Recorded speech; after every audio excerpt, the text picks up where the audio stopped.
এই ভিডিওতে আমরা এই কোশ্চেনটা সমাধান করব। কোশ্চেনটা হচ্ছে তোমাদের এসএসসি জেনারেল ম্যাথে চ্যাপ্টার 11 বীজগাণিতিক অনুপাত ও সমানুপাতের 11.2 যেটা 2 এর 12 নম্বর কোশ্চেনটা। তো কোশ্চেনে বলা হচ্ছে কি যে তিনজন জেলে 690টি মাছ ধরেছে, তাদের অংশের অনুপাত হচ্ছে 2/3, 4/5 আর একটা হচ্ছে 5/6। তো কে কয়টি মাছ পেল সেটা আমাদের হিসাব করতে হবে। তো এখানে তিনজন বইনফুত দেওয়া আছে, এই তিন বইনফুতে কয়টা মাছ ধরছে এখানের মধ্যে টোটাল মাছ ধরছে, এখানের মধ্যে মাছ ধরছে 690টি, এতটি মাছ ধরেছে। এখন তাদের অংশের পরিমাণটা কত? তো মনে করো এর অংশের পরিমাণটা মনে করো 3/2 আর এর পরিমাণটা হচ্ছে 4/5 আর এর পরিমাণটা হচ্ছে এখানের মধ্যে 5/6। এখন তাদের অংশের পরিমাণটা দেওয়া আছে কি আকারে? ভগ্নাংশ আকারে। এখন যদি ভগ্নাংশ আকারে দেওয়া থাকে তো আমরা যেই কাজটা করব, প্রথমে আমরা ভগ্নাংশকে পূর্ণ সংখ্যায় কনভার্ট করে নিব। তো কিভাবে কনভার্ট করব? এই যে নিচে তোমার কাছে যে হরগুলো দেওয়া আছে না, তুমি কি কাজ করবা? এদের লসাগু নিবা। এখন 3, 5 আর 6 এই তিনটা সংখ্যার লসাগু কত? এই তিনটা সংখ্যার লসাগু হচ্ছে এখানের মধ্যে 30। এখন তোমার কাছে যে অনুপাতটা দেওয়া আছে এখানে সেটা হচ্ছে 2/3:4/5:5/6। এই পুরা অনুপাতটাকে তুমি 30 দ্বারা গুণ করে দিবা। তাহলে 30 দ্বারা গুণ করে দিলে কি হবে এখানের মধ্যে? তাহলে 30 দ্বারা গুণ করলে হবে 30 × 2/3 30 × 4/5 30 × 5/6। এখন দেখো তো এখানে এটা কাটাকাটি চলে যাবে না? কাটাকাটি গেলে 10 থাকবে, 10কে 2 এর সাথে গুণ করে দিলে হয়ে যাবে 20। তাহলে এখানে হবে 20 আর এখানে কত হবে? 30কে 5 দ্বারা ভাগ করলে আসবে 6 আর 4 6 24 30কে 6 দ্বারা ভাগ করলে কত আসবে? 30কে এটা 24 হবে, 30কে 6 দ্বারা ভাগ করলে থাকবে 5 আর 5 5 25। তো এখন দেখো তাদের অনুপাত এটা যেই কথা এটাও কিন্তু একই কথা। তো এখন ভগ্নাংশ থেকে আমরা কোথায় নিয়ে আসছি? পূর্ণ সংখ্যা নিয়ে আসছি। এরপর আমরা ধরি যে সাধারণ রাশি যেটা সেটা হচ্ছে x।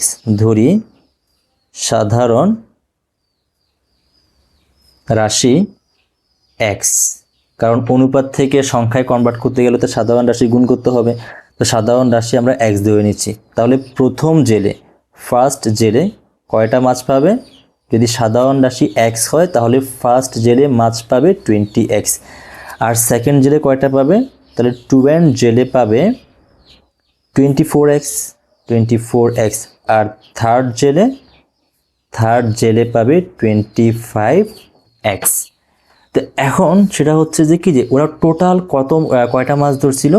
690টা মাছ ধরছিল।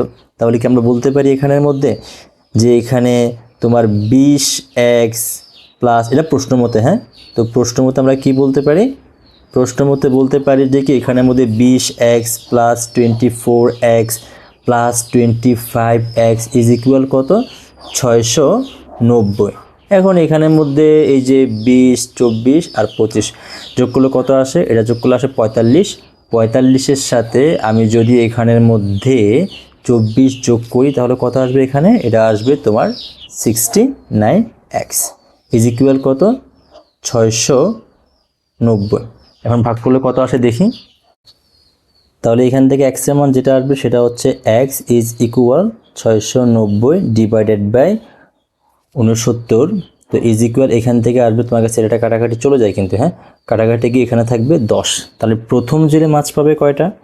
তাহলে ফার্স্ট জেলে মাছ পাচ্ছে তোমার এখানে কত ছিল? 20x।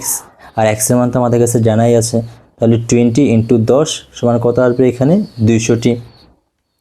তারপর দ্বিতীয় জেলে টুয়েন জেলে মাছ পাবে কয়টি? 24x।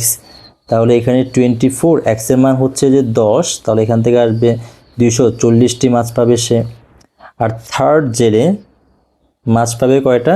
তাহলে থার্ড বইনফুতে মাছ পাবে এখানের মধ্যে 25x। আর 25x এর মান আমরা জানি সেটা হচ্ছে 10, গুণ করলে আসবে এখানে 250টি। এই ছিল আমাদের কাছে অ্যান্সার। তাহলে তিনজন মাছ পেল কয়টি? তাহলে তিনজন জেলে মাছ পেল, সুতরাং 3 জন জেলে মাছ পেল যথাক্রমে 200টি, তারপর দ্বিতীয় ব্যক্তি কয়টি 240টি, এবং তৃতীয় জেলে মাছ পেল 250টি। তো এটাই হচ্ছে আমাদের অ্যান্সার।